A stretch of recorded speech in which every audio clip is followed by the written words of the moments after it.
Hola amigos de la UNAD, el día de hoy que estamos celebrando la afrocolombianidad de nuestro país, me siento muy contento por la oportunidad que me dan de participar en esta importante celebración. Mi nombre es José David Orozco Pérez, licenciado en Lenguaje y Comunicación y magíster en Educación. Presentador del canal José Davido de África a la Costa, con mucha presencia en las redes y contenido sobre tradiciones afrocolombianas y la importancia de la influencia afro en la cultura costeña. El día de hoy voy a hablar específicamente de la influencia afro en la música que se escucha y se produce en la costa caribe colombiana. Más que todo hablaremos de champeta.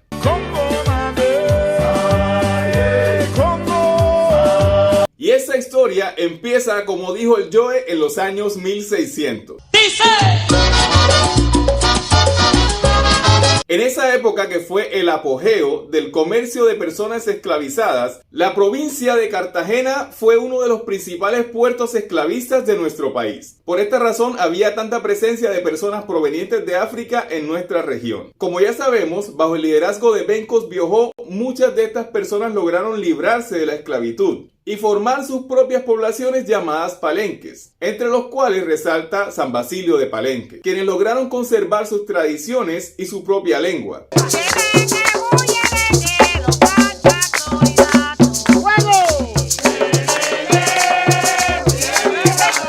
Y quienes harán parte importante de esta historia. Con el propósito de centrarnos más en el tema que nos corresponde, avanzaremos hasta finales de los años 60 y principios de los años 70. La ciudad de Cartagena se empieza a proyectar como una ciudad turística, para poder vender en las agencias de viaje la imagen de los edificios de Boca Grande y el Laguito, las playas azules de Barú, los yates y la romántica vista de la bahía de Manga, las palenqueras que vendían sus dulces con sus trajes típicos, las calles coloniales del centro de la ciudad y los jóvenes que bailan música folclórica durante la noche. Pero había una parte de Cartagena que no encajaba dentro de este modelo de ciudad turística. Específicamente las personas pobres que vivían en Chambacú. Ellos fueron movidos de este lugar hasta la isla Caimán, sector que actualmente se conoce como el barrio de Olaya Herrera. Así que una ciudad que fue creada para satisfacer las pretensiones europeas distaba mucho de la realidad y la pobreza de la que padecían muchos de los habitantes de esta ciudad.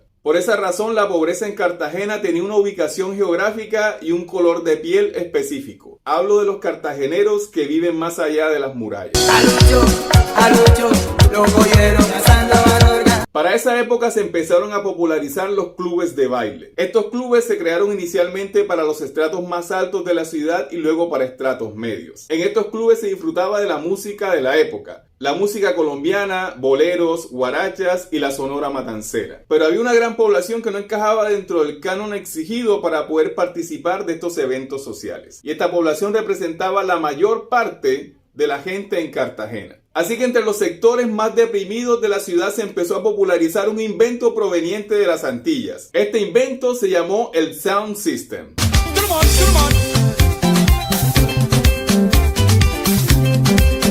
Precisamente por no tener el suficiente dinero para importar un equipo de sonido del extranjero o para entrar a los clubes de etiqueta, el Sound System se convirtió en un refugio para aquellas personas de los sectores populares. Allí podían escuchar su música, bailar y participar de todas estas dinámicas sociales. Aunque en estos bailes populares se escuchaba la misma música que se escuchaba en los clubes de la alta sociedad, hubo un evento que marcó la diferencia. Y esto tiene que ver con la llegada de ritmos foráneos en idiomas diferentes al español.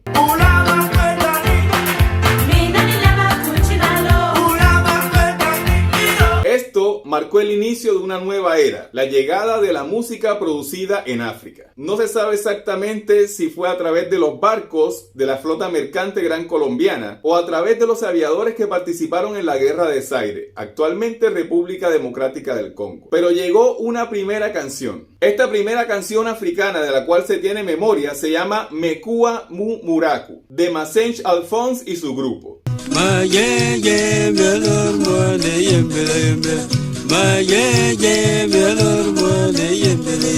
Aunque los bailadores no entendían la letra de la canción, empezó a ser prioridad el ritmo y empezaron a disfrutar de él. Los propietarios de los sound system, al darse cuenta que esta música era bien aceptada por los bailadores, empezó un afán y una lucha por la búsqueda de nuevas canciones que nadie conocía. Así que el antiguo Zaire, actual República Democrática del Congo, empezó a inundar la costa caribe colombiana con música soukous.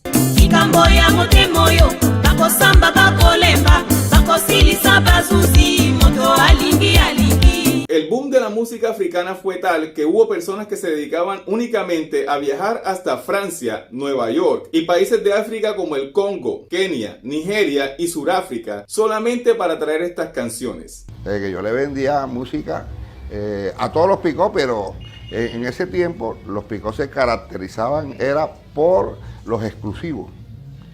Cada pico tenía sus exclusivos, entonces su fan o su fanaticada, ahora le dicen fan, antes era su fanaticada iba, no, yo voy a escuchar el mambote con el coreano, yo voy a escuchar el pasito de la Virijagua con el pijuán, cada uno lo distinguiera los exclusivos. Para los propietarios de los sound system, el tener estas canciones exclusivas que no lo tenían los demás, le garantizaba la asistencia de los bailadores a sus toques. Es decir, que el que tuviera más canciones exclusivas era el que iba a tener más éxito en sus bailes.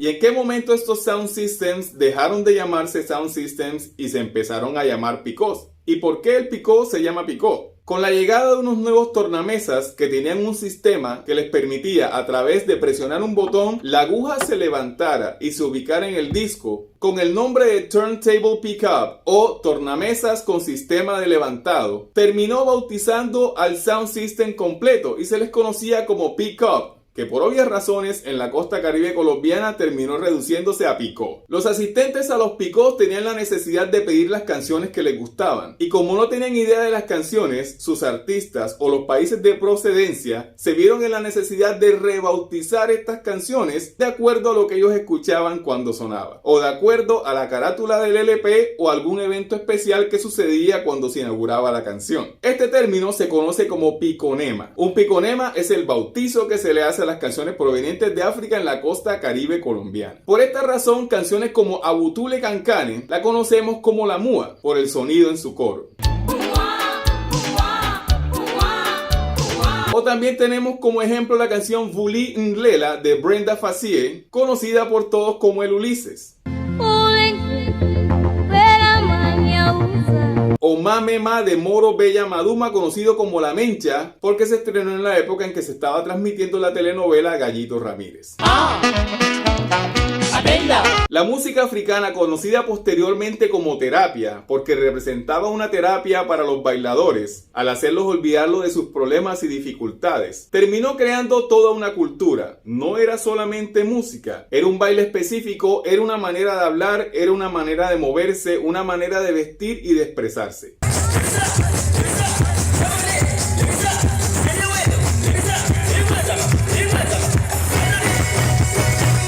Aquellas personas que trabajaban en el mercado basurto, que componían la mayor parte de los bailadores de los pick-ups, tenían la costumbre de llevar consigo el cuchillo o la champeta que utilizaban para cortar el pescado y realizar sus actividades. Se populariza entre ellos un baile que consistía en sacar y mover la champeta para demostrar ciertas habilidades.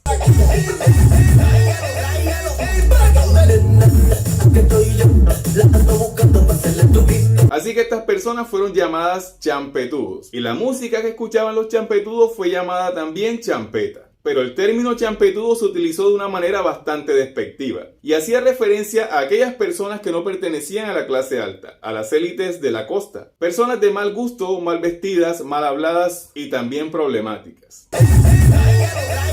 Por lo tanto, se creó ese estigma en contra de las personas que escuchaban o bailaban la música champeta. La diferencia estratosférica que existía desde el principio se agudizó más con la aparición de este fenómeno. En aquella época se hicieron populares nombres de picó como el Sibanijú de Barranquilla, el Gran Rojo o el Coreano. También se hicieron populares otros nombres como el Perro, el Ciclón, el Conde, etc. En el apogeo de la música africana empiezan las primeras expresiones locales basadas en la música que provenía de África. Podemos destacar la labor de la agrupación Wanda Kenya, quien hizo los primeros covers de canciones africanas, como fue el caso de las canciones popularmente conocidas como La Mencha o El Aluminio.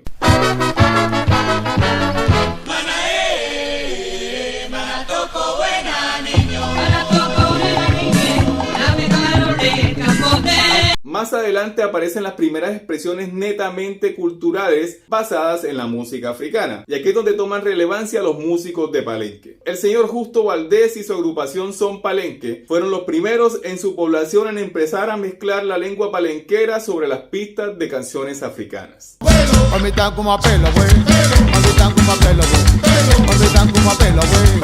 De igual manera, en la ciudad de Cartagena, el Picó El Rey de Rocha con los cantantes Hernán Hernández, Rafael Chávez y otros conforman el grupo Cusima y empiezan a hacer también sus propias versiones de la música africana.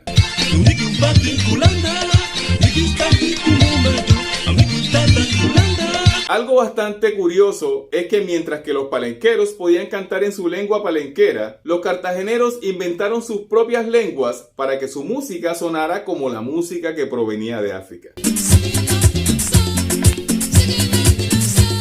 Literal, estas canciones no tenían ningún significado. Era solamente invento y talento de sus cantantes. Por ejemplo, en canciones como La Ambulancia, El Ochoa, La Turbina, vemos un claro ejemplo de esto. Finalmente, la época en que la barrera estratosférica que existía a causa de la champeta se empieza a borrar. Los picós empiezan a mezclar la champeta criolla con otros ritmos como el pop, el reggae, el soca, etc. Eran las 10 de la noche y no podía dormir. Tomé la llave en mi moto y dije voy a salir. Y surge una nueva generación de cantantes, entre las cuales resalta el Saiyajin y su canción La Suegra Voladora.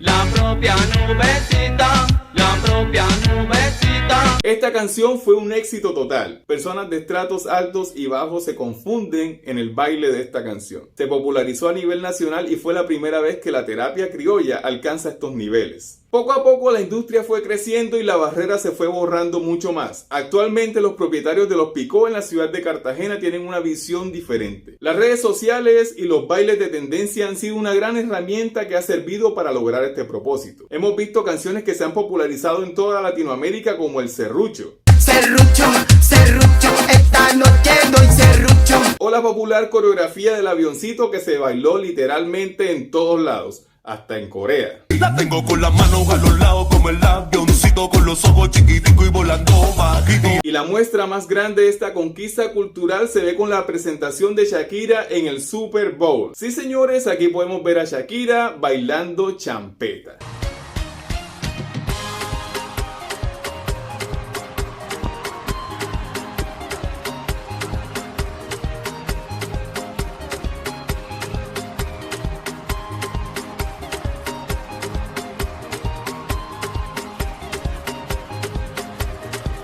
Y esa historia, queridos amigos, nos recuerda que la distancia que existe entre nosotros y nuestros ancestros africanos no representa ninguna barrera a la hora de producir música, porque ellos la hicieron y nosotros la recibimos. Y nosotros les hemos dado a conocer nuestras propias producciones discográficas, las cuales han aceptado muy bien. Un propio africano bailando africano aquí en el centro de Cartagena. Al escuchar la champeta se fajó. Miren cómo baila. Y recuerda, yo soy José Davido, quien te trae siempre África a la costa. Nos vemos.